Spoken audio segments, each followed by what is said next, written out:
नमस्कार। बिहार में चुनाव है और बीजेपी का धमाका शुरू हो गया है। पहला धमाका तो आप देख ही रहे हैं। वक्फ बिल वक्फ बिल कानून बनने वाला है। अब आप पूछेंगे कि दूसरा धमाका भी तैयार है। बस घोषणा बाकी है। यही कि बीजेपी का अध्यक्ष और बीजेपी का जो भी अध्यक्ष होगा वह कम से कम बिहार में इंडिया गठबंधन के लिए परेशानी का सबब होने वाला है। अब आप पूछेंगे तीसरे धमाके में ही तो बल है और यही खबर भी है। बिहार चुनाव से पहले केंद्र की मोदी सरकार कैबिनेट का एक्सपेंशन करेगी। मोदी पार्ट थर्ड में नए मंत्री जोड़े जाएंगे और उसमें बिहार से कम 2 नेता होंगे। अभी बिहार से 8 मंत्री मोदी सरकार में हैं। बिहार में लोकसभा की 40 सीटें हैं, उसमें से एनडीए के खाते में 30 सीटें आई और बिहार से एनडीए ने 8 मंत्री बनाए हैं, जिसमें से 4 बीजेपी का है। याद नहीं हो तो नाम गिन लीजिए। गिरिराज सिंह 1, सतीश चंद्र दुबे 2, नित्यानंद राय 3 और राजभूषण चौधरी 4। जेडीयू के 2 मंत्री हैं, ललन सिंह और रामनाथ ठाकुर, और 2 मंत्री और हैं, चिराग पासवान और जीतन राम मांझी।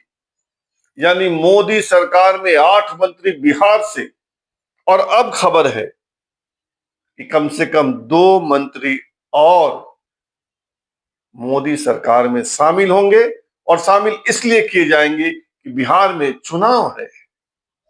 तो अब सवाल है कि वह 2 मंत्री कौन होगा। एक तो तय है, लिख लीजिए नाम। बिहार से एक मंत्री तय है, उनका नाम है उपेंद्र कुशवाहा। कुशवाहा की छोटी सी पार्टी है, एक भी एमएलए नहीं है। खुद लोकसभा का चुनाव हार गए काराकाट से। चुनाव हारने के बावजूद बीजेपी ने उनको राज्यसभा में भेजा। क्यों भेजा? बिहार में कहा जाता है कि उपेंद्र कुशवाहा जिधर रहेंगे उधर बहुत सारे वोट तो नहीं ला सकते हैं, लेकिन सामने वाली पार्टियों का भारी नुकसान कर सकते हैं। उनका न्यूसेंस वैल्यू है। तो अगर एनडीए में उपेंद्र कुशवाहा और उनकी पार्टी है तो वे एनडीए को कितना वोट दिलाएंगे, ये बात की बात है। लेकिन यह पक्की बात है कि वे इंडिया गठबंधन का भारी नुकसान करेंगे। और यही कारण है कि लोकसभा का चुनाव हारने के बावजूद नरेंद्र मोदी ने उनको बीजेपी के कोटे से राज्यसभा में भेजा, क्योंकि उनकी पार्टी में यानी उपेंद्र कुशवाहा की पार्टी में न कोई एमएलए है, न एमएलसी है, न कोई सांसद है। उनको राज्यसभा में बैठाया। और अब खबर आ रही है कि उपेंद्र कुशवाहा केंद्र में मंत्री बनाए जाएंगे। उनको नरेंद्र मोदी अपनी कैबिनेट में शामिल करेंगे और इस बात की पुष्टि बीजेपी के बड़े बड़े नेता कर रहे हैं, लेकिन अपना नाम ना छापने की शर्त पर। नाम मत छापना भैया, नाम मत बोलना। कुल मिला के कहानी यह है कि बीजेपी चारों कोना मजबूत कर लेना चाहती है कि इस बार बिहार में एनडीए की सरकार आए और उसमें बीजेपी का दबदबा हो सके तो अपना मुख्यमंत्री भी हो जाए, नहीं हो सके तो अलग बात है, लेकिन एनडीए की सरकार तो चाहिए। अब आप पूछ सकते हैं कि एक मंत्री का नाम तो तय हो गया, उपेंद्र कुशवाहा, और दूसरा कौन?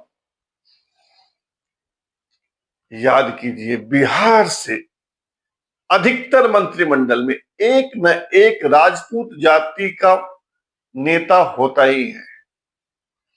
मोदी पार्ट 2 में भी आरके सिंह थे, राजकुमार सिंह ऊर्जा मंत्री, लेकिन मोदी पार्ट थर्ड में कोई नहीं है।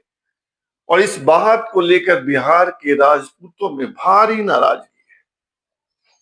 पिछले दिनों एक फोटो वायरल हुआ था देश के गृह मंत्री अमित शाह बिहार गए थे, एनडीए के नेताओं के साथ बैठक की, बीजेपी के नेताओं के साथ बैठक की, फिर फोटो सेशन हुआ।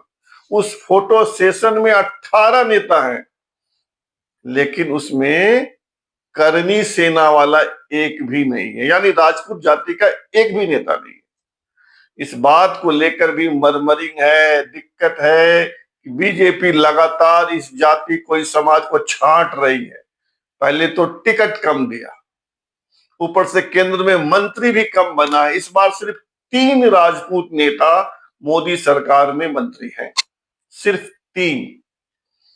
2 हैं उत्तर प्रदेश से, राजनाथ सिंह और एक और सज्जन हैं, और तीसरे हैं जितेंद्र सिंह जम्मू कश्मीर से।